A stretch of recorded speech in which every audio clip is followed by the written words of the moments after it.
존재값에 대한 기준을 지금 세 번째 하는 거거든요. 첫 번째는 존재값의 기준이 되는 거, 첫 번째는 마음 상태, 두 번째는 지난주에 언어, 오늘 같이 나눠줄 건 영향력이에요.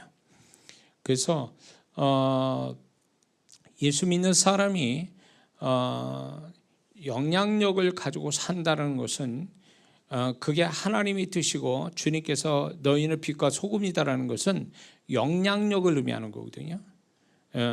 작은 등불 하나가, 작은 소금 하나가 엄청난 그 분량의 어둠을 내어줬고 엄청난 분량의 그 부패를 가로막는 역할을 한단 말이죠. 자기를 희생하면서. 그런 의미에서 주님이 이 말씀할 때 이 당시에 그 빛과 소금을 얘기하실 때는 그런 의미에서 말씀한 건데, 결국 뭐냐면 우리가 예수 믿고 구원받으면 우리를 영향력이 있는 존재로 만들어졌다라고 이미 선언해 주신 겁니다. 믿습니까? 그러므로 예수 믿는 사람은 영향력을 가지고 사는 것, 그 영향력을 드러내는 것, 이것이 그 구원받은 자의 마땅한 모습이고, 또 그게 하나님 영광되고, 그렇게 할 때 그 사람도 축복이 된다라는 사실입니다. 믿습니까? 근데 영향력은 두 가지가 있습니다. 사람과 공동체에 대한 영향력이 하나가 있고요, 그 다음에 하나님을 향한 영향력이 따로 있어요. 그러니까 예수 믿는 사람은 이 두 가지 영향력을 가지고 살아야 마땅하고, 그게 하나님의 바라시는 모습이라는 거죠. 간혹가다 이런 성도가 있어요. 사람과 공동체 영향력을 잘 끼치는데 하나님을 향해서 영향력이 없는 사람이 있어요. 예배 안 대로 기도도 안 합니다. 하나님 기뻐하는 일을 안 해요. 하나님 원하실 일도 안 해요. 주님이 필요로 도움을 원하는데 그 일은 안 해버려요. 그러니까 영적인 어떤 하나님이 바라시는, 하나님이 원하시는, 하나님이 기대하시는, 하나님이 부탁하시는, 하나님이 명령하신 것들을 그거는 안 하고 사람과 어떤 자기가 속한 공동체에만 뭔가 영향을 끼치는 것은, 이거는 올바르지 못한 모습이죠. 우린 두 가지 영향력을 가지고 살아가는 성도가 되어야 될 줄 믿습니다. 아브라함이 영향을 끼치죠. 영향을 끼치는데 하나님에게도 엄청난 영향을 끼치는 사람이 됐잖아요. 하나님의 사람들을 보면, 구약으로부터 해서 하나님의 사람들은 다 하나님을 향해서 영향력을 발휘한 사람들이에요. 어떤 면에서 보면 하나님의 마음도 마음대로 움직이는 자였다란 말이에요. 그게 영향력 있는 크리스찬이, 영향력 있는 하나님의 사람이 된 거죠. 하나님이 이걸 우리에게 요구하시는 거예요. 우리가 이런 사람 되기를 원하는 거예요. 두 가지 영향력을 가지고 살아가는 이 사람이 진짜 존재값이 높은 자라는 것을 우리는 분명히 알아야 될 줄 믿습니다. 세상에는요, 뭔가 남들에게 자랑할 만한 거리가, 자랑할 만한 무엇인가를 이렇게 드러낼 때에 사람들은 그걸 보고 부러워하고, 그 사람을 부러워하고, 그거를 정말 흐뭇해하고 그걸로 살만 나는 거, 그렇죠? 세상 사람은 그런 거지 않습니까? 근데 우리가 분명히 알아야 될 건, 그건 영향력이 아니에요. 자랑질하는 것은 절대로 그건 영향력이 아니고, 그 자랑질하는 것이 그 사람한테 존재값이 될 수가 없어요. 하나님 앞에는 아무 의미가 없어요. 남들이 부러워할 만하고 자랑할 만한 거리가 있어서 실컷 자랑질하는 그 자체가 하나님 앞에는 의미가 없다라는 거예요. 그 사람이 뭘 가졌느냐, 뭘 자랑하느냐가 그게 중요한 게 아니라, 그 사람이 가지고 있는 걸 가지고 얼마나 사람과 공동체, 자기가 머무는 공동체에 선한, 좋은 영향력을 발휘하느냐, 이게 중요하다는 사실입니다. 믿습니까? 제가 이제 송파동의 교회를 섬기고 있을 때 이런 광경을 하나 봤어요. 그 송파동에 이제 어디 거리를 가게 됐는데, 도로 옆에 이제 남자들은 차들에 관심이 많잖아요. 저도 이제 그런 경향이 있는데, 차가 저 흔하지 않는데, 강남 가면 흔할 수도 있는데 그렇게 흔하잖아. 람보르기니가 이제 차가 제가 생각할 때 한 5억짜리 정도 되는 차 같아요. 근데 시동을 켜놓으니까 소리가 이렇게 벙벙벙 소리가 나는데, 남자들은 그걸 보면서 그냥 가지는 않거든요. 쳐다보고 부러워, 그 차를 가지고 있는 그 소유한 젊은 친구를 부러워하고, 그 차를 보며 부러워하고, 이렇게 이제 사람들이 지나가면서 아니면 또 이제 멈춰서서 그 차를 보는 겁니다. 근데 마침 이게 무슨 뭐 영화처럼 마침 그 옆에, 도로 옆에 구급차가 가는 거예요. 근데 그 구급차가 중고 구급차예요. 삐벼삐벼 그러면서 이제 중고 구급차가 지나가는데 이게 겹쳐서 두 가지가 동시에 이렇게 보이는 거죠.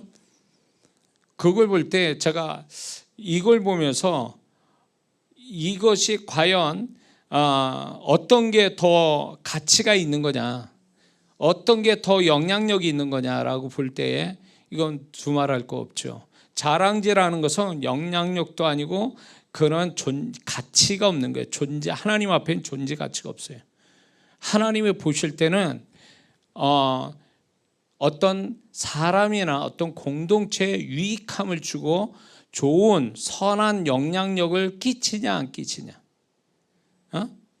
그런 면에서 보면 5억짜리 람보르기니는 4천만 원짜리 구급차보다도 못한 어떤 물건에 지나잖아요. 그리고 그 차를 가지고 이 젊은 친구가 어떻게 뭐 부모 잘 만나서 그럴 수도 있겠죠. 나와가지고 이제 폼 잡고 있는 거예요. 그냥 안 그런 척하면서 보면 이제 폼 잡고 있는 거죠. 그 차가 가지고 있는 거에 대해서 딱 폼 잡고 있는 거 보이죠. 그걸 딱 보면 뭐 부모 잘 만나서 그럴 수도 있는 것 같아요. 젊은 친구니까. 젊은 친구가 뭐 20대 같이 보이는데 그 친구가 돈이 어디 있어서 그런 차를 뭡니까? 그 친구를 바라볼 때 쟤는 좋겠다 이렇게 하지만, 하나님이 제가 보는 관점에서는 그 친구는 4천만 원짜리 중고 구급차 안에 있는 구급대원만큼도 못 되는 사람인 거예요. 사람들을 부러워할지 몰라도 하나님이 바라보실 때 존재 가치로 볼 때는 그 5억짜리 가지고 있는 젊은 친구는 아무것도 아닌 거예요.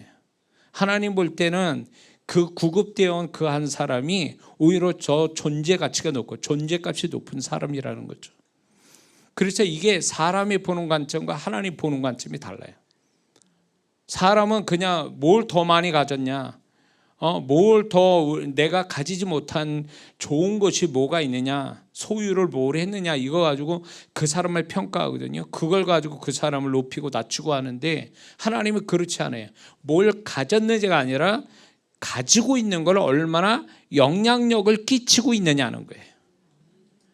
가지고 있는 게 선한 좋은 영향력을 끼치지 못한다면 그 가지고 있는 귀한 것도 하나님 볼 때는 아무 무가치하다라고 본다는 거죠. 하나님은.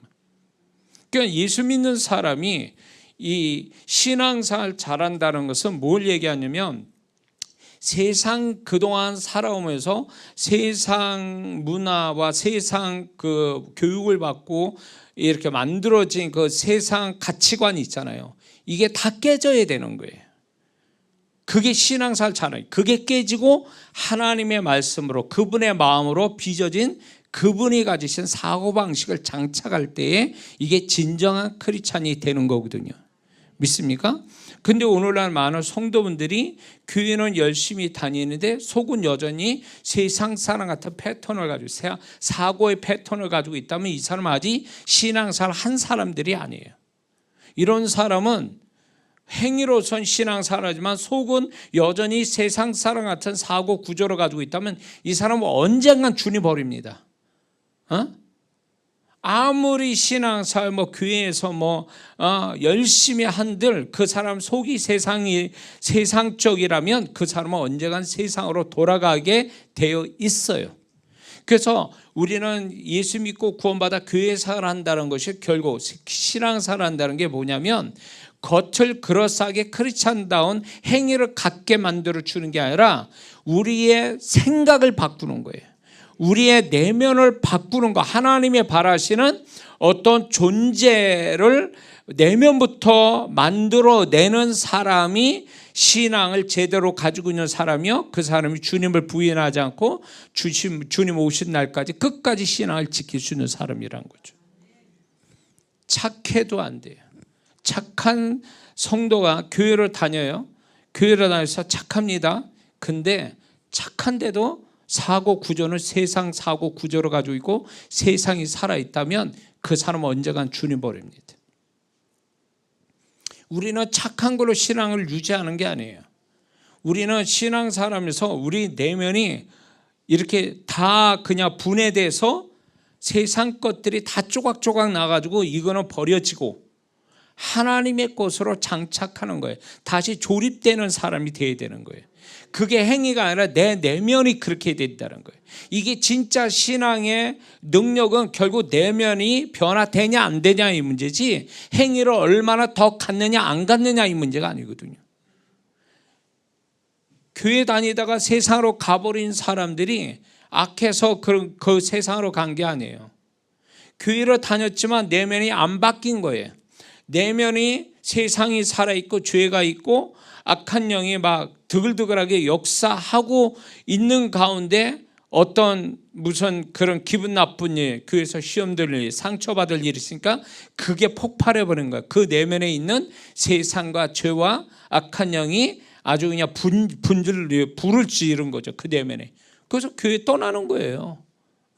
그런데 정말로 예수 믿고 구원받아서 정말로 세상이 내면이 이렇게 뒤집혀가지고 세상이 사라지고 내 안에 죄악된 것들이 사라지고 그리고 악한 영들이 떠나가고 그리고 대신 하나님의 말씀과 은혜와 임재와 주님의 마음으로 서서히 이게 채워져 갈 때 이런 변화들이 일어나면 이 사람은 어떤 일이 있어도 흔들림이 없이 자기 신앙을 지키고 정말로 손해보고 어려움이 와도 주님 놓치지 않고 가는 사람이거든요. 그래서 어쩌면 이 코로나 이것이 믿음의 시련이라고 저는 표현하고 싶거든요. 왜냐하면 이걸 다른 시련이 아니라 죽고 사는 뭐 질병의 시련이 아니라 믿는 자에게 믿음의 시련이거든요. 왜 그러냐면 교회 못 나가죠. 교회 못 나가다 보니까 신앙사를 꾸준하게 주님과 함께 살고 그리고 내면이 항상 이렇게 하나님의 것으로 채워진 사람은 코로나 3년 동안에도 오히려 주님과 더 친밀함을 갖고 그것이 해제됐을 때 오히려 더 단단한 신앙, 오히려 더 주님을 가까이 함으로 인해서 더 내면이 더 아름다운 모습으로 다시 교회에 나오는 성도가 되는가 하면은 이게 코로나 이거 하나 가지고 뭐가 있냐면 교회로 못 나오니까 이제 교회 안 나오니까 어떻게 된 겁니까? 주일날도 못 나오고 교회로 못 나오고 집에서 성경 본다도 그게 보여지겠습니까? 안에 세상이 살고 있고 죄가 살아있고 그리고 악한 영이 살아있는데 그게 신앙이 유지되겠냐고요. 그러니까 코로나 끝났는데도 교회 안 돌아오는 목사님끼리 얘기하면 고통스러운 고민되는 얘기 중에 하나가 이거예요. 코로나가 해제돼가지고 교회 나와도 되는데도 안 나온다는 거예요. 핑계를 대고 안 나온다는 거예요. 그건 뭐예요? 코로나로 인해서 신앙 다 버린 거예요. 그러니까 교회가 만교회가 문을 닫았다는 이유가 뭐야? 성도가 없어서 문을 닫은 겁니까? 성도가 있었던 교회니까 문이 닫힌 거 아니에요. 이 성도가 있었는데 이제 교회를 안 나오니까 문을 닫은 거 아니냐 말이에요. 그러면 그 성도분들이 제가 볼 때 이제 통계적으로 정확하게 나오진 않지만 약 한 20%에서 30%만 교회로 다시 들어오고 그 본교회도 아니고 큰 교회를 간다든가 이렇게 해가지고 자기를 섬겼던 작은 교회는 다 문 닫아버리고 그리고 나머지 성도분들이 세상으로 돌아가 버린 거예요. 불신자가 돼버리고 만 거죠. 그래서 이 코로나는 결국 믿는 자에게 믿음의 시련이고 이 믿음을 정말 제대로 가지고 있는지 안 가진지를 테스트 받는 기간이었다라는 거죠. 그런데 내면에 정말로 주님의 것이 가득 찬 사람 그리고 주님과 늘 소통하고 사는 사람은 오히려 그 기간이 더 신앙이 내면이 더 성장할 수 있는 기회를 갖게 된 거죠. 진정으로 신앙이 내면이 정말로 주님이 계시고 하나님의 것이 있는 사람은요, 시련을 받으면 받을수록 더 단단해지고 더 신앙이 성장하게 돼 있거든요. 그렇지 않는 사람, 행위만 가지고 신앙 사는 사람은 어떤 이렇게 행위를 못 가지는, 영적 행위를 못 가질 수밖에 없는 상황으로 가버리면 신앙 버리게 돼 있어요. 이런 사람은요. 그러니까 우리 스스로가 내가 정말로 끝까지 내 신앙을 지키고 갈 사람인지 아닌지는 뭘로 측정해야 되냐면 행위 가지고 측정하면 안 되는 거예요. 내 내면에 하나님 것이 제대로 있느냐 없느냐 이 문제예요. 하나님 것이 있느냐. 이것이 그 사람의 어떤 실상이거든요. 그리고 내면에 뭐가 있느냐가 그 사람의 존재값을 측정할 수 있는 거거든요. 이건 속일 수가 없어요. 이거는. 그래서 우리는 신앙이 좋아진다는 것은 결국 우리의 내면이 하나님 것으로 더 많이 채워져 간다는 의미가 되는 거예요. 행위를 더 많이 갖는다라는 의미가 아니에요. 행위를 더 많이 갖는다는 의미가 아니라 내 내면에 하나님 것으로 더 많이 채워져 간다는 게 신앙생활 잘한다는 거고, 그 사람이 정말로 신앙이 성장하고 존재값이 높아지는 사람으로서 산다는 걸 우리는 잊지 말아야 될 줄 믿습니다. 자, 그런데 이런 게 있습니다. 이제 영향력을 사람과 공동체, 자기가 머무는 공동체에 선한 좋은 영향력을 끼치는 이 영향력이 있는 것이 그 사람의 존재값이 되는데, 개인으로 어떤 개인의 사람에게 하는 어떤 영향력을 끼치는, 좋은 영향을 끼치는 것보다 공동체, 자기가 머물고 있는 공동체, 가령 가정이나 일터나 교회나 이런 공동체에 선한 좋은 영향력을 끼치는 사람이 훨씬 더 존재값이 높다라는 거예요. 아니면 이 공동체 자체를 좋은 영향을 주는 사람, 개인에게 영향을 주는 사람보다 공동체에 영향을 끼치기 위해서 힘쓰고 애쓰고 희생하고 손해보는 이 공동체에다가 영향을 끼치는 사람이 존재값이 크다라는 사실입니다. 그래서 하나님은 개인에 대한 어떤 그 영향력을 끼치게도 하시지만, 이 사람을 좀 더 하나님이 존재값을 높게 만들고 더 축복하기 위해서 공동체의 부담을 갖고 공동체에 대한 자기 나름대로의 책임을 가지고 공동체에 대해서 자기가 희생하고 손해보는 것도, 그런 걸 아주 기쁘게 받아들이는 그 마음조차도 하나님이 주신다는 거예요. 그런 마음으로 피하지 않고 공동체를 섬기는 사람이 되면 이 사람은 개인으로 오는 그 존재값보다 훨씬 크기 때문에 하나님이 그 존재값에 맞춰서 하나님이 축복하신다는 겁니다. 믿습니까? 저희 가정의 이야기를 좀 하자면, 저희 아버님이, 우리 부모님이 이제 신앙에 이제 시험 드셨죠. 흔히 시험 들으셔서 교회를 나왔어요. 그래서 교회 신앙생활 하시지 않고 오랫동안 그러시다가 하나님이 부르시게 되니까 이제 우리 아버님이 급성 신부전증으로 인해서 한 40년 전 얘기죠. 40년 정도 됐어요. 40년 조금 넘었죠. 그때 이제 급성 신부전증으로 한양대학병원에 입원하셨을 때, 사경암이실 때, 거기서 이제 제가 이제 다시금 저도 이제 주님을 찾게 됐고, 우리 아버님도 신앙생활을 다시 하겠다고 하나님께 회개하고 이제 신앙생활 하겠다고 이제 이렇게 하나님께 작정하고 있을 때, 극적으로 하나님이 그 의사도 확실히 얘기를 하지 않는데 우리 아버님이 극적으로 회복이 돼서 퇴원을 하게 되셨어요. 사실은 이제 돌아가실 분인데, 그래서 퇴원을 하셔가지고 하나님께 감사해서 신앙생활 다시 해야 되겠다 그래서 전에 감리교 다니시다가 이제 침례교로 다녀야 되겠다. 그래서 이제 침례교를 다니려고 이제 등록을 했단 말이에요. 등록을 하셨는데, 등록하다 보니까 그 교회가 그때 당시에 건축한다고 해다가 지하만 파놓고 뼈 따고 골격만 올려놓고 오랫동안 교회를 못 지고 있는 교회였어요. 그리고 그 지역에서 유명한 교회였어요. 건축을 못 해가지고 지하만 파놓고 이렇게 골격만 세워놓은 교회. 그러면 택시 운전사 다 알아요. 거기다 내려다 줄 정도로 그게 오랫동안 그런 모습이에요. 흉하게. 거기를 우리 아버님이 이제 신앙생활 하시겠다고 이제 거기를 등록하셨어요. 근데 이제 우리 아버님이 이제 감리교에 있을 때 건축을 했단 말이에요. 그 교회가. 저도 이제 같이 있을 때 이제 저는 몸으로 헌신했고 우리 아버님은 작정하셨어요. 그때 작정을 하셨는데 그러니까 45년 전 이전 얘기예요. 그때 감리교 다니실 때 건축 헌금을 100만 원을 작정하셨어요. 그때 100만 원이면 지금으로는 깨달 겁니다. 그렇게 큰 액수는 아니어도 45년 전 100만 원이니까. 근데 그거를 이제 신앙이 시험 드셔가지고 교회를 나오신 바람에 작정한 대로 못 드리신 거예요. 그런데 이제 침례교 그 뼈다구만 있는 그 골격이 있는 교회를 가신다고 딱 들어가셨는데 이제 우리 아버님의 마음에 걸린 거예요.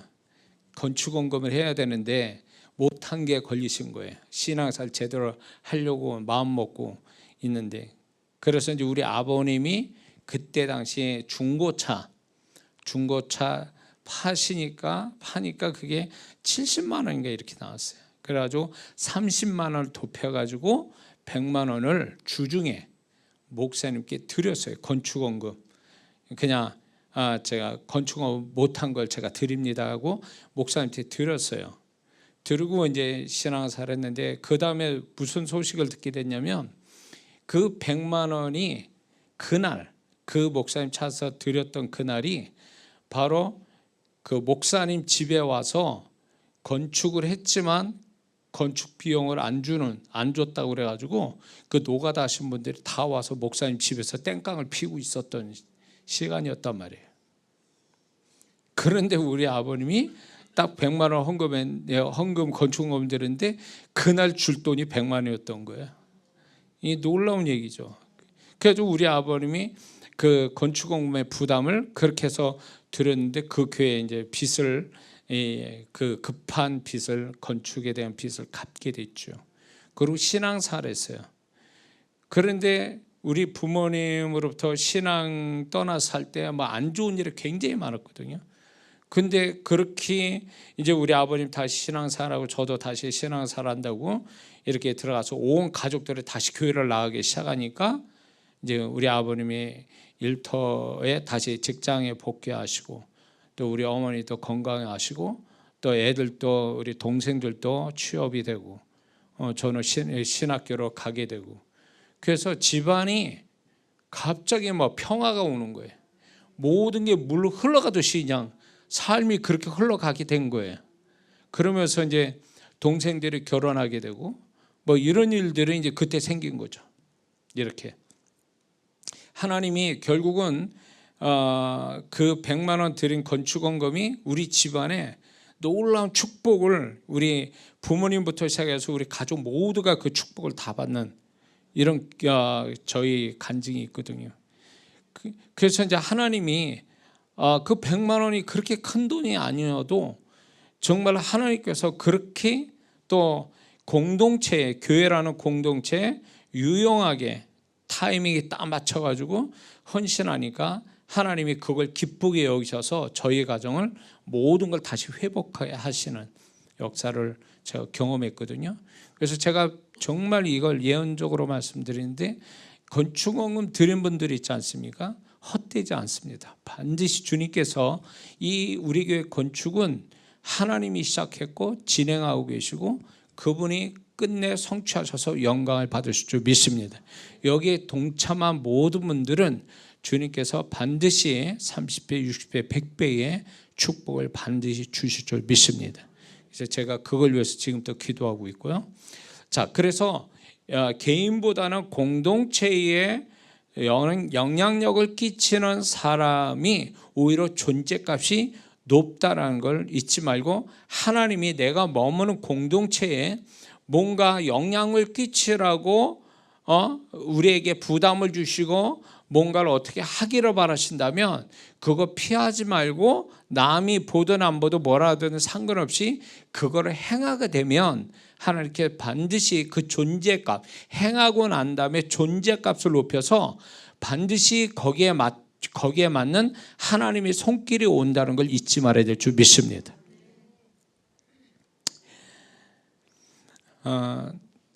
그래서 하나님께서는 우리가 선한 영향력을 끼치도록 이게 있습니다. 너희는 빛과 소금이 되었다라고 말씀하셨는데 될 것이다가 아니에요. 구원받으면 너희는 이미 빛이고 소금이다, 이렇게 선언을 해버리신 거거든요, 우리한테.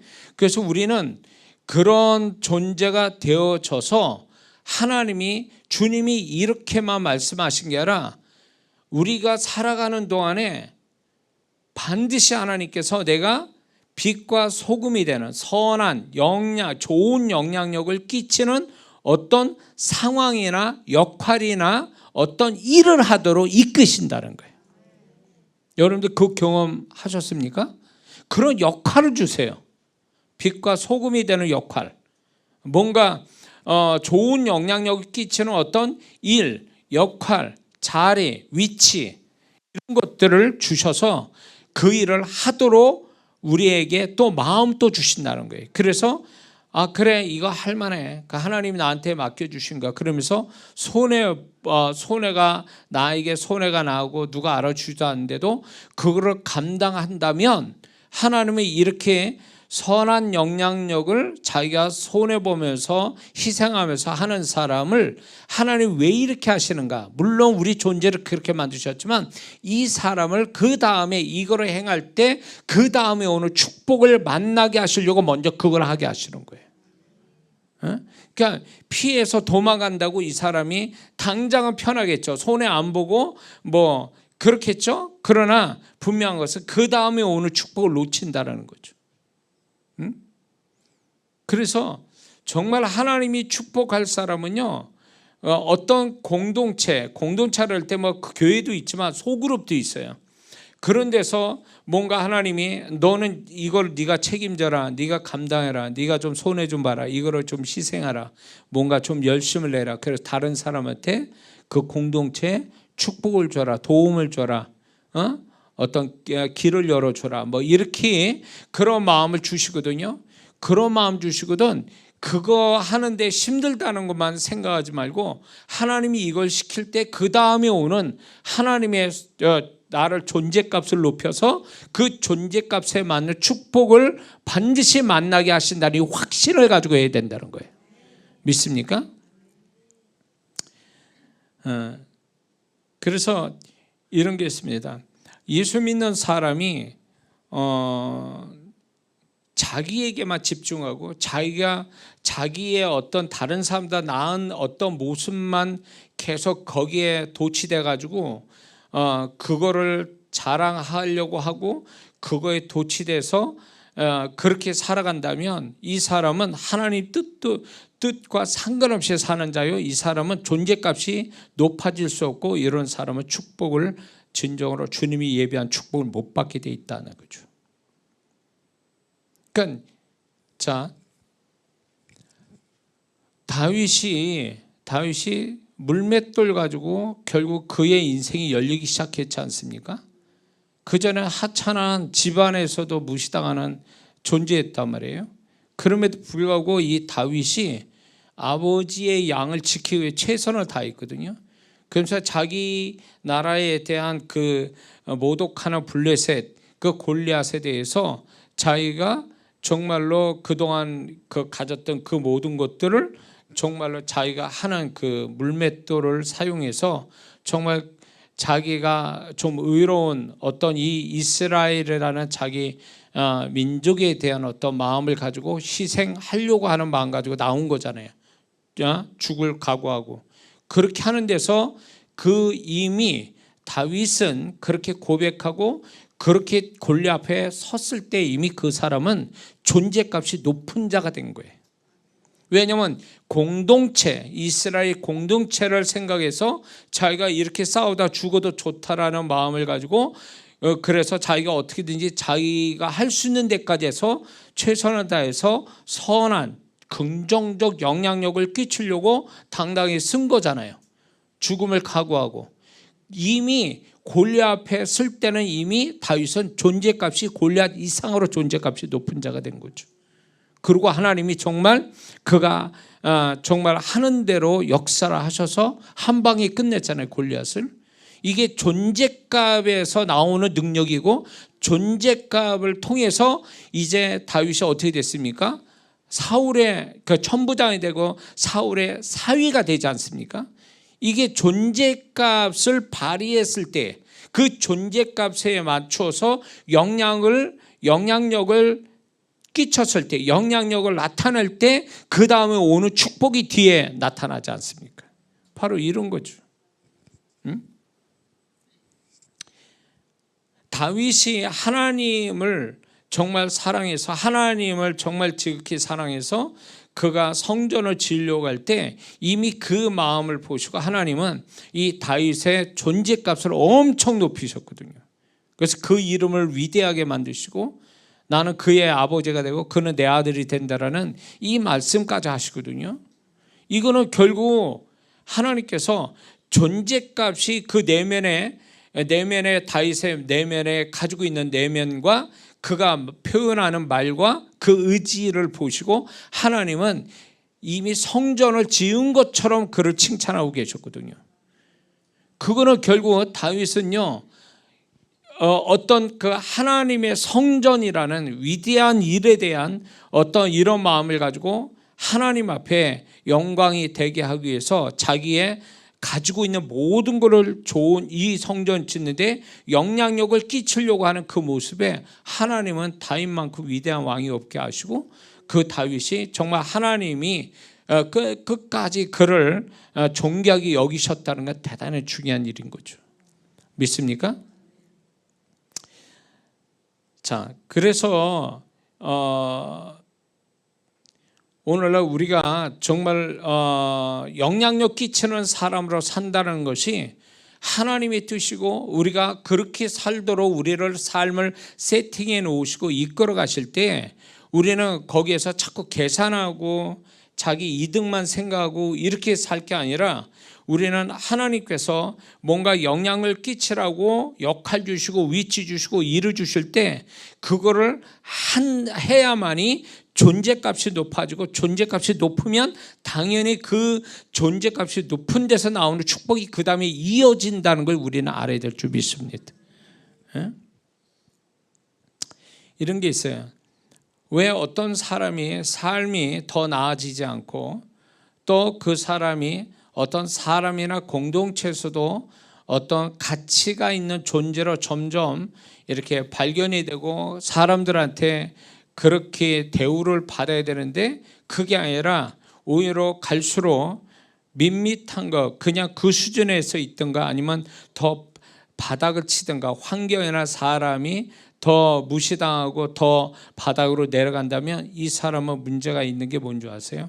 이 사람이 거기서 벗어나거나 아니면 그 삶이 바닥으로 내려가는 원인이 뭐냐면, 하나님이 이 사람을 존재값을 높이기 위해서 하나님이 이끌어 가시는 빛과 소금 같은 역할을 하라고 주신 일에 거부하고 그냥 계산하고 손해 안 보려고 피해가고 이러는 바람에 자기의 삶에 하나님 예비한 그 존재감 높은 데서 오는 축복은 날아가 버리는 거예요.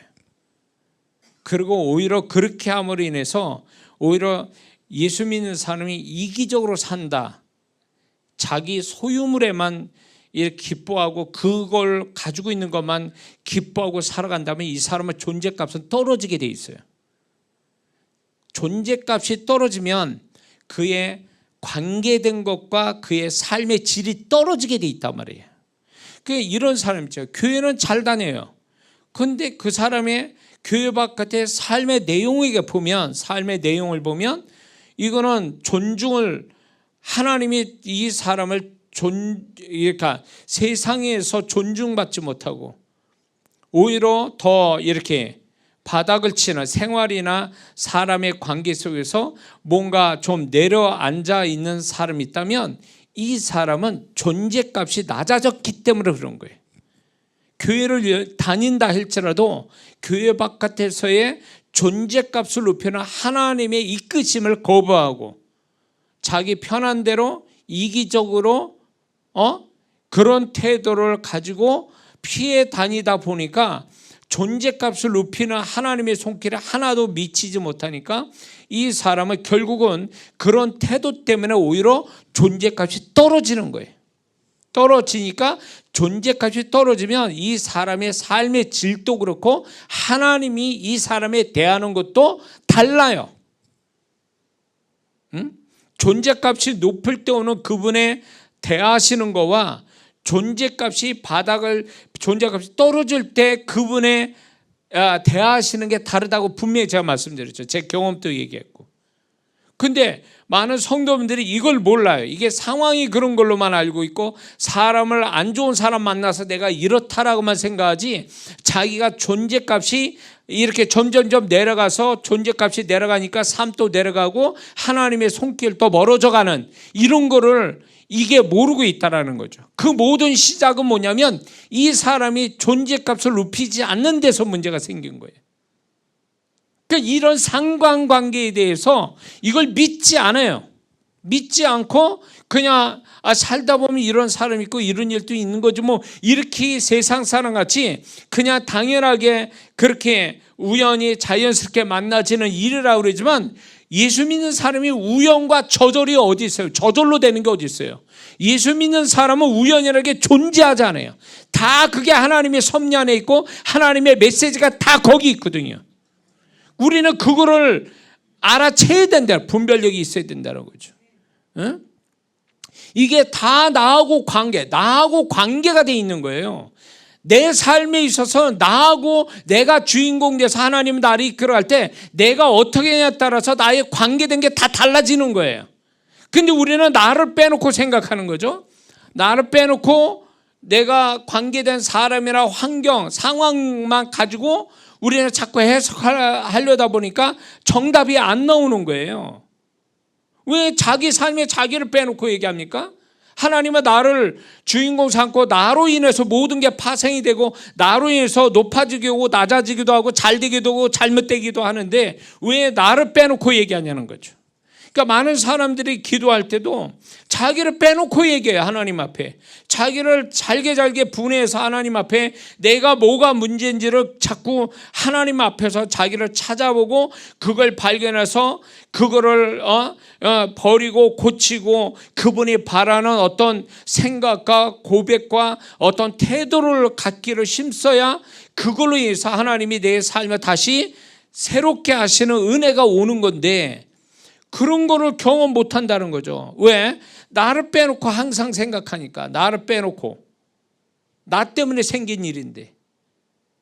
그래서 여러분들이 만약에 나에게 좋은 일이 생긴다면 그게 우연히 어쩌다 생긴 일이라고 생각하는 게 아니라 주님이 내가 뭔가 하나님 앞에 잘했기 때문에 존재값이 높기 때문에 하나님이 주시는 선물이다 이렇게 생각해야 되거든요. 나하고 연결을 시켜야 된다. 그러면 안 좋은 것도 결국은 하나님 내게 안 좋은 일을 나하고 관계돼서 내가 뭔가 그분 앞에 잘못돼서 이런 일이 발생됐구나 해서 자기를 들여다보는 그게 돼야 된단 말이죠. 그래서 내가 이게 문제구나 이렇게 될 때 그게 이제 문제 해결이 시작되는 거거든요. 하나님은 내가 어떤 태도를 취하느냐에 따라 내가 존재값이 어떠냐에 따라서 그분의 나타남이 달라요. 그분의 손길이 다르단 말이에요. 그래서 내가 설사 잘못했다 할지라도 잘못해서 문제가 생기잖아요. 그럴 때 주님 제가 이것 때문에 제가 주님 앞에 이렇게 징계받고 내가 이런 일을 경험하는 것 같습니다. 저를 이런 부분을 고백합니다. 잘못된 걸 고백합니다. 제가 이렇게 앞으로 이렇게 하겠습니다. 저렇게. 그러면 그 사람은 고난은 이미 끝나기 시작하는 거예요. 왜? 그것 때문에 하나님이 깨닫게 하시려고 그렇게 하는 거니까. 그러니까 이 사람을 알고 있는 거예요. 자기로 인해서 이렇게 되어버렸다라는 거. 그래서 하나님이 내가 존재값 떨어지고 잘못해서 이렇게 된 거를 알고 그걸 고백되어져서 바꿀 마음이 있다 그러면 하나님이 그것 때문에 고난을 허락하신 거니까 알고 있는데 무슨 더 이상 고난이 왜 필요해요? 그러니까 그래서 우리의 삶이 내가 하나님 앞에 그분의 어떤 정답을 요구하는 어떤 모습을 갖게 되면 내가 손 쓰지 않아도 하나님이 해결해 가시는 게 많다 그 얘기예요. 그래서 내 삶에 나만 있는 게 아니라 그분이 내 태도에 따라서 풍성하게 나타나시기도 하고 안 나타나시기도 하는구나. 내가 태도가 어떠냐에 따라서 그분이 나의 삶을 징계하기 위해서 잘 되는 것도 뒤집는 일도 생기게 하시는구나. 그러니까 이런 모습을 통해서 하나님이 멀리 계신 게 아니라 나와 너무 가까이 계신데 모든 시작점은 나로부터 시작된다는 거예요. 내가 존재값이 높거나 하나님 앞에 선한 영향력을 끼치기로 작정하고 그렇게 살면 그 다음은 내가 어떻게 하지 않아도 하나님의 손길이 그 다음에 좋은 손길이 그 다음에 기다리고 있는 거거든요. 이름으로 인해서 내가 하나님과 더불어 함께 사는 인생이라는 걸 알게 되는 거거든요. 근데 많은 성도분들이 하나님과 함께 산다는 의미가 뭔지도 몰라요. 그분의 존재가 내 삶에 같이 계신다는 의식조차도 없고 자기의 관계된 모든 것 속에 하나님의 메시지가 나로 인해서 주시는 메시지가 있다는 것 깨닫지 못한 성도들이 많다는 거죠. 잘 되면 지가 잘해서 잘 되는 거 생각하고 안 되면 환경과 사람 탓하고 이런 사고방식은 세상 사는 거 다를 바 없는 거예요. 이런 사람은 하나님과 상관없이 사는 사람이거든요. 여기서 무슨 하나님 메시지를 어떻게 듣습니까? 이게 자기 삶을 영적으로 어떻게 분별을 할 수 있느냐 말이에요. 이렇게 되니까 이건 불신자예요. 하나님과 상관없이 하나님을 배제한 채 해석하는 건 다 불신자의 생각이란 말이에요. 하나님은 내 삶에 머리털까지 다 세셨다는 말씀 믿습니까? 머리털까지 다 세셨다는 건 쓸데없는 머리칼까지도 다 세시는 그 하나님이 뭔들 우리의 삶에 그분이 나를 모르고 계신 분이 모르고 있는 게 뭐가 있으시며 그분의 내 삶에 그분의 손길에 안 미친 곳이 어디 있겠냐 말이에요. 그 안 미치는 그분의 다 모든 것을 미치고 있는 그분의 손길에 좋은 것도 있지만 그렇지 않은 것도 있어요. 우리 입장에서 보면은. 그러면 그거대로 하나님은 우리에게 메시지를 전달하고 계시는 거거든요. 근데 그게 결국 뭐냐면 내 존재값이 높으냐 낮으냐 이게 따라서 그분이 나를 대하신 게 달라요. 음성도 달라요. 그분과의 거리감도 달라요. 그분이 내 삶에 내가 관계된 것들도 그분의 손길이 달라져 버려요. 지금 나하고 잘 친했던 사람도 나를 도와줄 사람 같은데 그 다음 날은 원수가 되어 있는 거예요. 원수가 나에게 등 돌리고. 그런 사람 봤습니까? 나하고 평상시 잘 지냈어. 근데 정말 내가 어려움 당할 때는 원수짓해. 오히려 도와주는 게 아니라 나를 괴롭혀. 이게 무슨 일일까요? 그러면 그 사람을 욕하겠죠. 사람의 행위가 여호와를 기쁘시면 그 사람이 그 원수라도 친구 되게 하신다고 그러잖아요. 이 말씀 믿습니까? 원수도 친구로 만드시는 건 그 하나님의 작품이거든요. 그런데 왜 내 삶이 지금까지 잘 지내다가 내가 결정적으로 중요한 순간에 다 원수가 되고 등 돌리고 다 도망가고 뭘 얘기할 거야? 내가 그 사람에게 잘못 행동해서 그렇습니까? 물론 자기가 잘못해서 요셉처럼 지 잘못으로 인해서 노예로 팔려가는 경우도 있겠죠. 그런데 여기서 보면은 왜 그런 일을 벌이는가?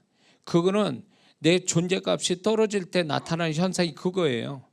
존재값이 높으면 그 사람 하나님은요, 그 사람 원수라도 불러와서 친구 되게 만드시는 거거든요. 바다 건너서라도 와서 돕게 만드시거든요. 저는 제 삶에 그게 이게 위에 있을 때와 낮을 때 이게 너무 저도 이게 경험을 정말 실감나게 경험해가지고 처음에는 환경과 사람 탓하고 그것 때문에 실망하고 씩씩거렸는데 주님이 그걸 가르쳐 준 거예요. 야, 그게 문제 아니라 네가 문제야. 네가. 네 존재값을 보라는 거예요. 너 그전하고 달라졌어. 저도 몰랐어요. 응? 너 전에하고 달라졌어. 그러면서 그분이 조목조목 얘기하는 거예요. 불쾌하게, 그분이 저를 보며 불쾌하게 여기셨던 거. 근데 그게 아는 게 있고 저도 몰랐던 게 있어요. 그러면서 그런 것들이 다 하나하나가 시간이 가면서 계속 반복되고 하나하나가 나의 존재감을 뚝뚝뚝뚝 떨어뜨리고 있는 거예요. 그런 가운데 그렇게 되니까 제일 먼저 찾아오는 게 뭐였냐면 하나님과의 관계가 멀어지듯이 멀어진 걸 느끼는 거예요. 내가 그분이 친밀함이 안 느껴져요. 그분의 음성도 잘 안 들리고 그분의 음성을 말씀하시면 그분의 말씀하면 기계적인 음성만 들리는 거예요. 그러니까 하나님과 관계부터가 이상해지는 거예요. 나는 그게 왜 생긴지 몰랐거든요. 그러더니 그 다음에 오는 게 환경적으로 사람과 내가 가지고 있는 나에게 관계된 환경들이 뭔가 튀기 시작하는 거예요. 그냥 순탄하게 평탄하게 물 흘러가듯이 흘러가야 되는 것들이 이게 덜그덕거리고 공격하고 상처 주고 떠나가고 등 돌리고 싸우고 막 이런 일들이 막 벌어지는 거예요. 그러면 처음에 당황되죠. 근데 이제 이런 일들이 벌어지니까 이게 왜 생겼는가를 생각하게 되거든요. 생각해 볼 때 주님이 생각 속에 역사하는 게 자꾸 나를 돌아보게 하는 거예요. 그 사람과 그 환경의 문제로 보는 게 아니라 나를 들춰보게 하더라, 그 얘기예요. 네가 어떻게 했지? 넌 나한테 어떻게 했지? 그거를 자꾸 보게 하시는 거예요. 그러면서 아, 내가 원인 제공자구나. 내가 원인 제공자. 내가 존재값이 떨어지니까 멀쩡하던 사람과 상황들이 뒤집히는구나. 그 논에 이제 물이 이제 되기 시작하지 않습니까? 이제 뭐를 심으려고 물을 대는 거 있더라고요. 이제 뭐를 심을 때 거기 미꾸라지들이 물이 논물도 고요할 때는 깨끗해 보여요. 근데 미꾸라지가 그냥 한두 마리가 난리치면 그냥 더러운 물이 되고 흙탕물이 되죠. 그런 식이에요. 멀쩡했던 게 내 존재값이 떨어지니까 뭐가 오냐면 하나님이 절대적으로 저를 이렇게 보호해 줬던 것들이 느슨해지면서 구멍이 생기면서 그 틈에 악한 영이 치고 들어오는 거예요. 그러면서 이게 모든 게 우장창창 깨지는 소리 하는 거예요. 작은 것부터 시작해서 큰 것까지 막 우장창창 깨지는 소리가 막 나는 거죠. 근데도 정신을 못 차린 거예요.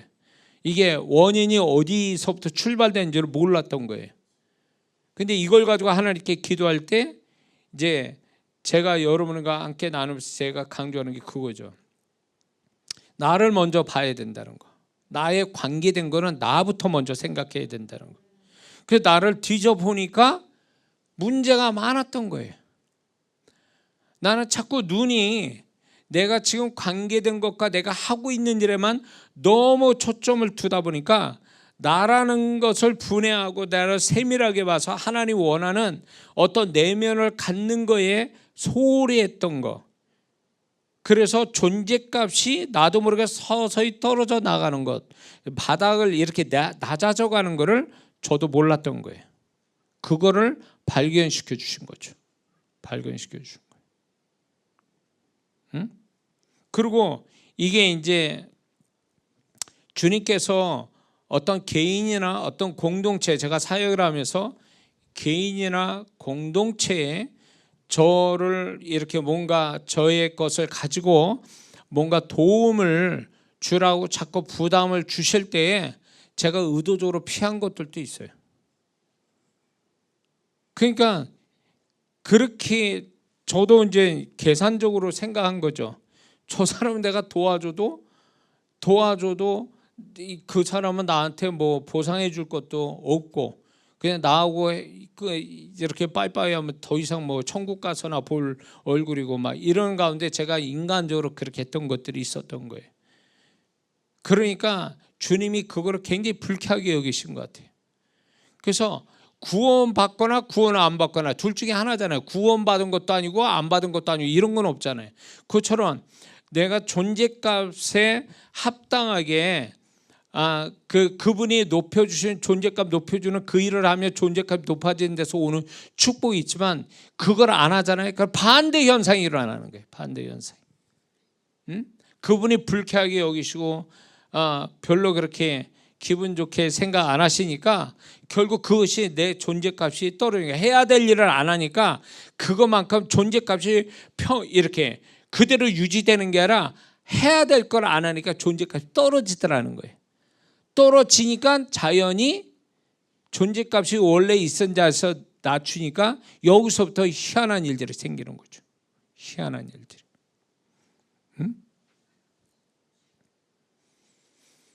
그래서 옛날 분들이 옛날 제가 신앙생활 할 때 옛날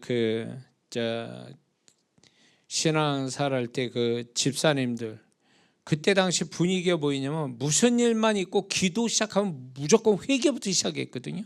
회개부터 하셨어요. 왜 이렇게 많이도 우시는 거예요? 그때 집사님들은 문제가 삶에 여러 가지 문제 있는데 꼭 그 기도를 가정이나 뭐 어떤 일을 하기 전에 항상 저는 그런 교회 다녀서 참 감사한 게 뭐냐면 그 집사님들이 기도 소리를 이렇게 자연히 듣게 되잖아 하면서 모든 걸 회개부터 시작하시는 거예요. 자신의 잘못도 아니에요. 근데도 자기 잘못을 자꾸 이렇게 떠올려서 회개하고 이런 모습, 그런 고백을 들었을 때 왜 그렇게 회개를 저렇게 열심히 하시는가 했는데 지나고 보니까 그게 모든 해결점의 시작이고 존재값을 높이는 시작점이라고요. 근데 오늘날 회개를 안 해요. 다시 말해서 그거 뭐냐면 자기가 문제가 없다고 생각하는 거예요. 문제가 없고 내가 관계된 것들이 문제가 돼서 지금 내가 이런 어려움을 당하고 있다 이렇게 생각하니까 오히려 그런 걸 보면서 불쾌하게 여기고 그런 거에 대해서 정말 하나님 메시지를 듣는 게 아니라 더 그런 마음에 그런 거를 보면서 더 마음이 안 좋아지는 존재값이 이렇게 떨어지는 거를 보면서도 그게 잘못됐다고 생각을 안 하는 거죠.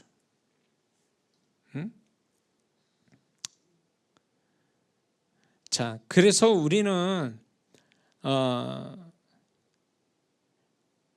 하나님 앞에서 영향력 있는 사람이 되라고 내 상황을 이렇게 몰아가시고 그 상황을 만들어 주시고 해라고 그렇게 해줬는데 나는 영향력을 끼칠 마음이 없어. 그냥 나 하나로 만족해. 이러면 이 사람은 이제 그 다음부터는 존재값 올라가긴 틀린 거예요. 그러면서 존재값 높이려고 영향력 있는 사람 되라고 그런 상황으로 몰아주셨더니 하지 않는다 그러면 반작용으로 이 사람 존재감은 그때부터 떨어지기 시작해요. 또. 그러니까 이거는 해도 고만 안 해도 고만 아니라 그분이 나를 이끌어서 눈에 보게 하고 마음에 자꾸 부담을 주시는 그것은요 하라고 하시는 것들이에요. 근데 그걸 안 본 것처럼 전혀 마음에 부담을 안 갖고 누군가가 하겠지라고 하는 이 마음이 이 사람 벌써 이게 지혜로운 게 아니라 어리석은 생각하는 거예요. 왜 하나님이 존재감 높여서 그 다음에 오늘 축복을 주려고 기다리고 있는데 존재감을 높이는 그 영향력이 있는 일을 왜 안 하냐 그 얘기예요. 이게 쉽게 사는 비결이거든요 우리가.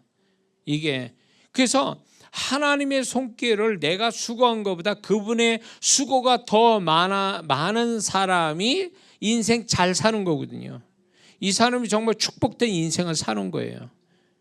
근데 우리는 하나부터 열까지 다 내가 노력하고 애쓰고 힘써서 인생을 살아야 잘 사는 걸로 알고 있어요. 그건 불신자들이 하는 얘기고요. 불신자들이 그렇게 생각하는 거예요. 그러나 우리는 하나님이 우리에게 가르쳐 주신 이런 하나님이 역사하시는 하나님이 우리의 삶 속에 들어와서 나 대신 수고해 주시는 그런 모습의 하나님을 갖게 하기 위해서 우리가 어떤 태도를 가지면 그렇게 하나님이 하시는데 우리는 그거를 알면서 안 하기도 하고 몰라서 못하는 것도 또 있다 그 얘기예요. 그 중에 하나가 이거예요. 영향력을 가지고 살아가기를 사모하고 그런 마음을 가지고 내가 개인이든 나하고 관계된 개인이든 공동체든 하나님이 영향력을 어떤 식으로 해라, 영향력 끼치기 위해서 네가 좀 수고 좀 해라 그러면 예 아멘 그렇게 하겠습니다 이렇게 달겨드는 이런 단순한 이런 주님을 위해서 자기의 존재값을 높이기 위해서 이렇게 하는 사람이 돼야 하나님의 손길이 그 사람 인생 속에 풍성하게 나타나서 나보다 주님이 더 많이 수고하셔서 내가 여기까지 왔습니다. 이런 축복 받았습니다. 이런 간증하는 사람이 돼야 되거든요. 믿습니까? 이게 살만 나는 이게 정말 사람을 세상에 담대하게 살아가게 만드는 거예요. 어떤 일을 만나도 두렵지 않는 이유가 이거예요. 왜냐하면 하나님이 나의 삶 속에 개입하셔서 역사하고 있는 게 실감나게 경험되거든요. 그러니까 제가 이렇게 고백하는 것은 이렇게 얘기하는 것은 제가 삶을 여기까지 오는 데 있어서 이걸 정말 진짜 실감나게 많이 경험해서 제가 그 하나님의 손길로 축복받은 사람이거든요. 개인적으로 제가 이게 얼마나 중요한 문제. 근데 여러분들이 정말로 여러분의 삶 속에 하나님이 나 대신 수고해 주셔서 나는 그분의 수고를 보면서 그분을 찬양할 수밖에 없고 그분께 감사할 수밖에 없는 그런 일들이 있느냐 그거예요.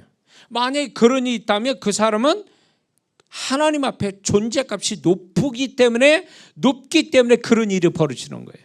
존재값이 낮은 사람은 이런 일을 절대 볼 수가 없어요. 자기 힘만 자기가 하나부터 열까지 다 해야 돼. 이 사람은요. 이 사람은 열심히 사는 것 같은데 문제는 뭐냐면 하나님 앞에 존재값이 떨어지는 사람이에요. 왜 자기 존재값을 높일 생각을 안 하냐 말이에요. 마음 상태를 높이고 언어를 높이고 영향력을 더 많이 갖도록 심으며 하나님 손길도 그만큼 나타나는데 왜 그건 안 하고 자기가 수고하고 열심히 하는 것만 거기서 치우쳐서 사냐 그거죠. 하나님을 경험하는 삶, 이게 예수 믿는 사람의 삶이잖아요.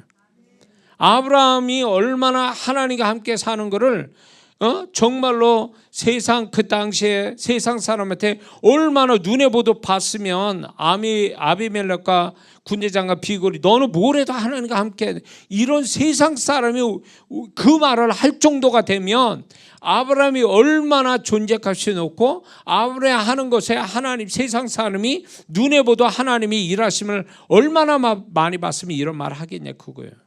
근데 이삭한테도 그 얘기하잖아요.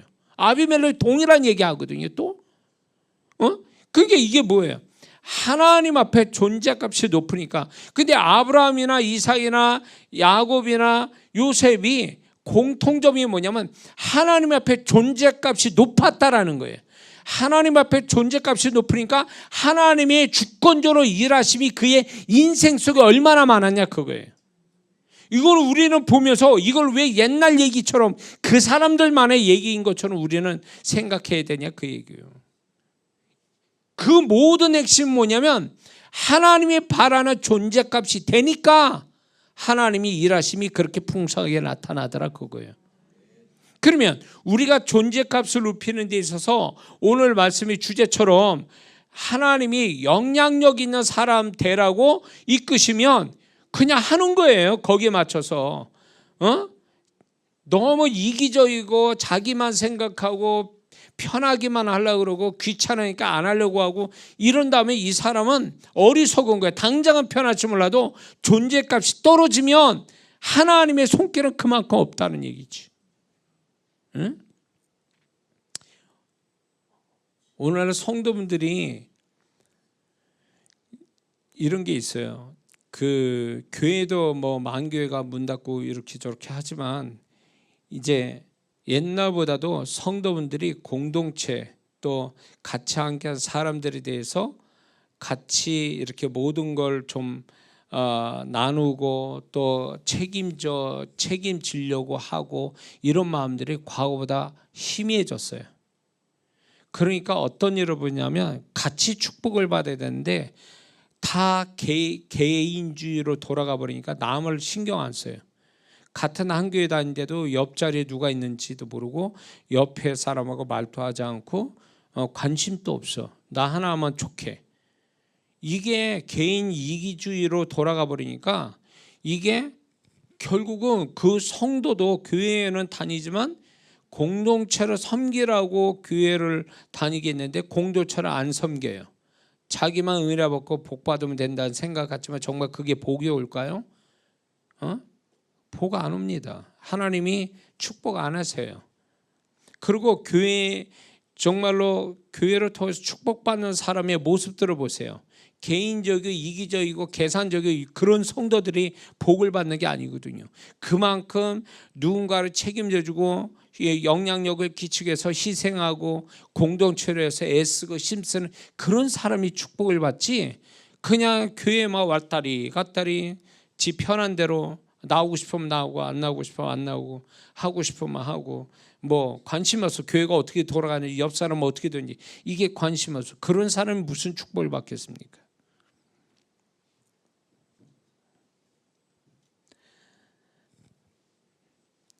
우리는 분명히 하나님께서 영향력 있는 사람으로 만드셨고 영향력을 나타내게 하려고 그런 상황으로 우리를 이끌어 가신다는 걸 믿어야 됩니다.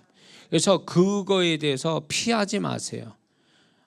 도망가지 말고 하나님은 그러면 여기에서 내가 뭘 어떻게 해야 되지?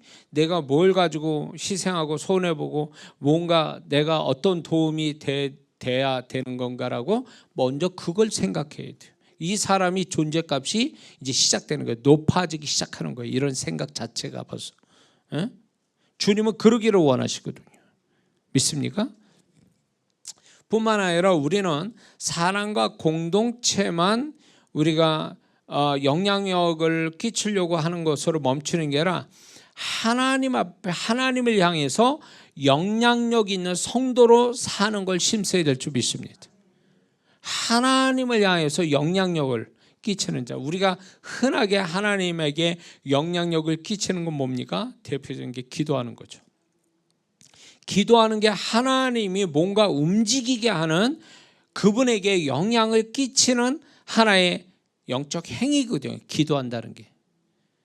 그래서 우리는 기도를 정말 하나님 앞에 사람과 공동체만 영향을 끼치는 게 아니라 하나님 앞에 기도를 통해서 하나님께 영향을 끼치는 존재로 살아야 될 줄 믿습니다.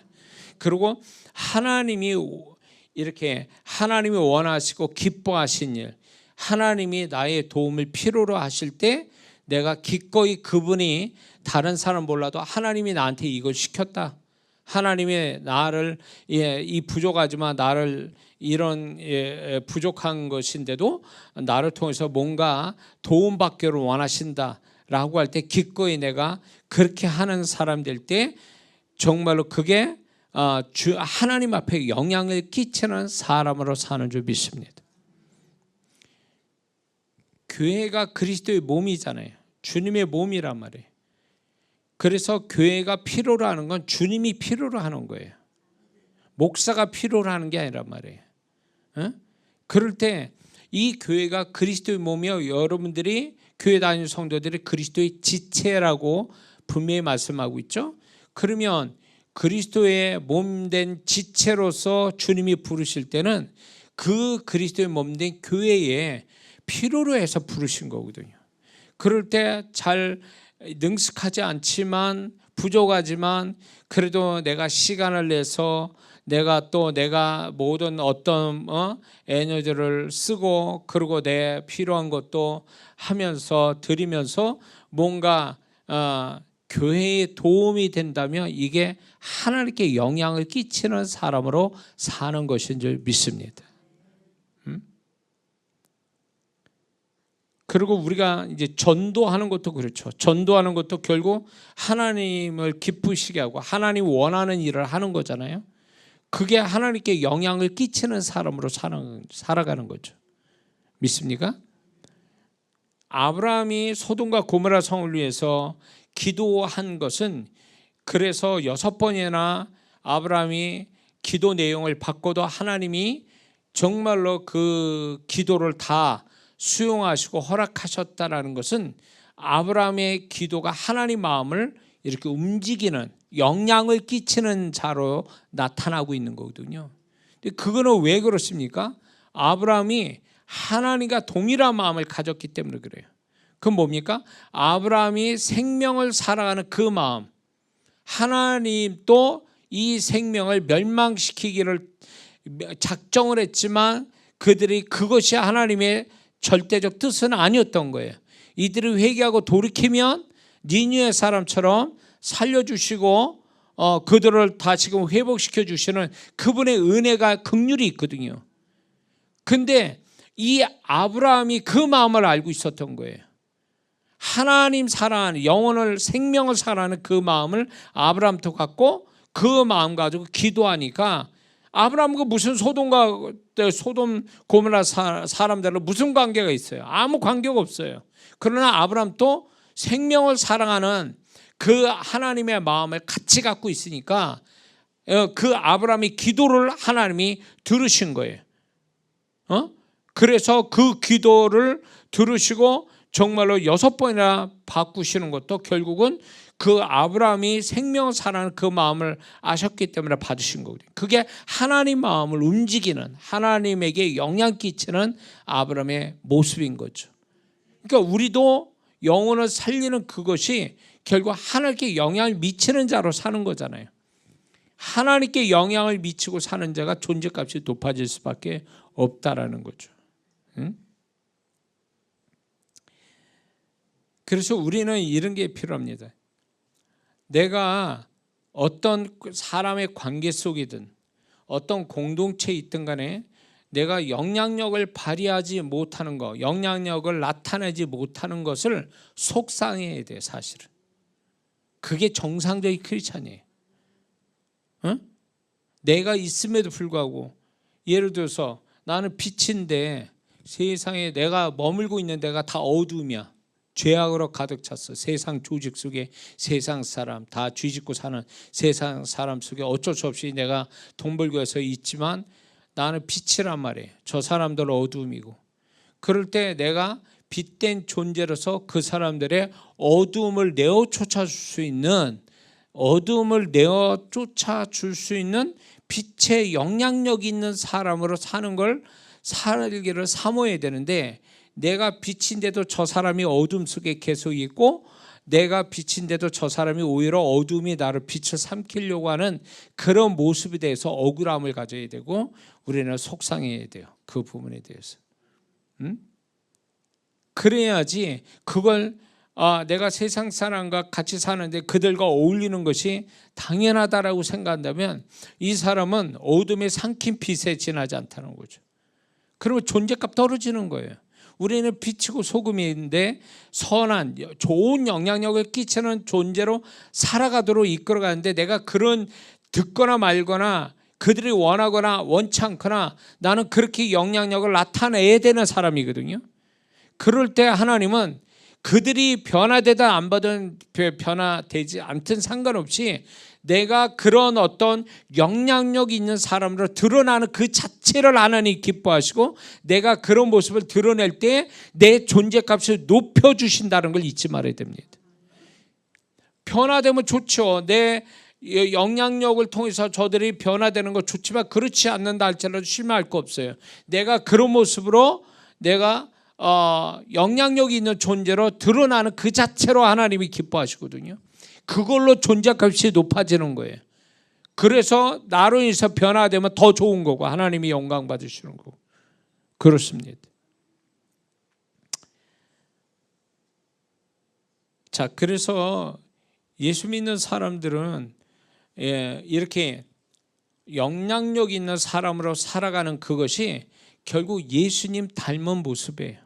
예수님이 그렇게 사셨잖아요. 영향력이 있는 존재로 이 땅에 사셨고 그리고 영원한 영향력, 온 인류의 영향력 있는 분으로 그분이 죽고 고난받아서 죽고 부활하심으로 그분의 엄청난 우리에게 구원의 영향력을 주신 분 아닙니까? 그래서 네가 나를 따라오너라 이렇게 말씀하실 때 그거는 다른 게 아니에요. 그분 여러 가지 해석이 있지만 주님같이 영향력 있는 존재로 살다가 내게로 와라 이런 말씀이죠. 영향력이 있는 존재. 그게 하나님이 기뻐하는 존재고 존재값을 높게 가지는 하나의 기준점이 되는 게 바로 영향력이다. 설령 내가 영향력을 발휘했는데도 그들이 안 변하고 그들이 어떤 그렇게 축복되지 못한다고 해서 실망할 게 아니라 오히려 그들의 그런 모습 보면서 내가 최선을 다하는 그 모습에 그분은 기뻐하시는 거거든요. 예. 하고 있느냐는 거예요. 계속 그렇게 하고 있느냐는 거예요. 계속 한두 번 하다가 말아버리는 게 아니라 나는 여전히 그들이 반응을 보이도 안 보이도 그 공동체에 뭐 어떻게 도움이 되다 안 되든 나는 영향력을 계속 이렇게 뭔가 계속 하고 있느냐, 진행을 계속 하고 있느냐, 이것이 그분 앞에서 중요한 모습이라는 거죠. 한두 번 이벤트식으로 하고 나 다 했다, 그리고 나머지 책임을 지지 않고 영향력을 발휘하는 걸 멈추게 된다면 이거는 하나님 뜻이 아니라는 거죠. 나의 존재값을 높이려면 우리는 영향력을 발휘하는 이게 수동적인 게 아니라 능동적이고 방어적인 게 아니라 공격적인 모습을 가지라는 얘기죠. 영향력을 끼치라는 얘기는요.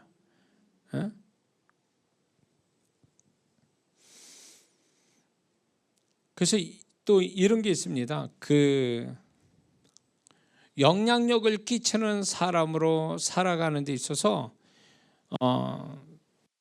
하나님께서 영향력을 끼칠 수 있도록 우리가 가지고 있는 거, 뭐 남에서 가져오는 게 아니라 내가 가지고 있는 것 가지고도 얼마든지 영향력을 끼칠 수 있는 사람으로 나를 사용하고 있어요. 다윗의 물맷돌 같이. 그러니까 우리는 뭘 더 많은 걸 가져서 영향력을 그때 가서 끼쳐야지, 아니요, 지금 자기가 가지고 있는 것 가지고도 충분히 영향력을 끼칠 수 있거든요. 근데 우리는 그렇게 얘기하죠. 하나님, 아직 내가 조건이 안 되고 내가 아직 부족하고요, 아직 내가 조금 더 뭔가가 잘 된 다음에 뭔가 있을 때 그때 하겠습니다. 아니요, 그건 속는 거예요. 하나님은 네가 지금 가지고 있는 지금 그것 가지고 해라는 거죠. 지금 가지고 있는 거 가지고. 다음에 하겠다는 얘기 하지 말라는 거예요. 하나님이 나를 이끄실 때 그때 하나님이 뭔가 하라고 주신 거지, 다음에 하게 하시려고 지금 뭔가 영향력을 발휘하라고 주신 게 절대 아니거든요. 나중은 없어요. 지금 해야 돼. 지금 자기가 가지고 있는 것 가지고 개인이든 공동체든 하나님 앞에서 어떤 식이든 영향력 있는 사람으로 힘쓰는 거, 이거는 믿는 자의 어떻게 보면 본능처럼 하나님이 주시고, 또 하나님이 나를 그렇게 그런 영향력을 발휘할 수 있는 쪽으로 이끌어 가신다는 걸 믿어야 됩니다. 하나님, 나는 영향을 끼칠 수 있는 뭘 하나님이 주신 적이 없는데, 아니요, 절대 그렇지 않아요. 가만히 생각해 보세요. 하나님은 반드시 내 안에 영향력 끼칠 수 있는 본능을 발휘하게 하시고, 또 영향력 끼칠 수 있는 상황들, 사람들을 만나게 하시고 그쪽으로 이끌어가고 계시거든요. 그리고 꼭 이런 것도 있어요. 교회가, 저희 이제 개척교회에서 여기까지 오는 데 있어서 정말로 어떤 성도는, 다른 성도들은 하나도 어떤 교회에 뭐가 필요할까 이런 걸 생각해 본 적이 없는데, 유독 그 성도는 교회의 어려움, 교회의 모자람, 교회의 부족한 것이 유독 그 성도만 눈에 띄는 거죠. 그런 성도가 있어요. 그렇게 눈에 띄게 하면서 자꾸 마음에 부담을 주는 거예요. 네가 해라. 바로 하나님은 이런 식이에요. 영향력을 끼치는 사람으로 만들기 위해서 유독 그 사람에게만 마음을 주셔서 그 일을 하게끔 마음을 주시고, 그렇게 할 수 있는 능력도 주시고 시간도 주시고 재정도 주시고 이런 거를 주시면서 네가 이거를 하라고 주시는 일들이 있거든요.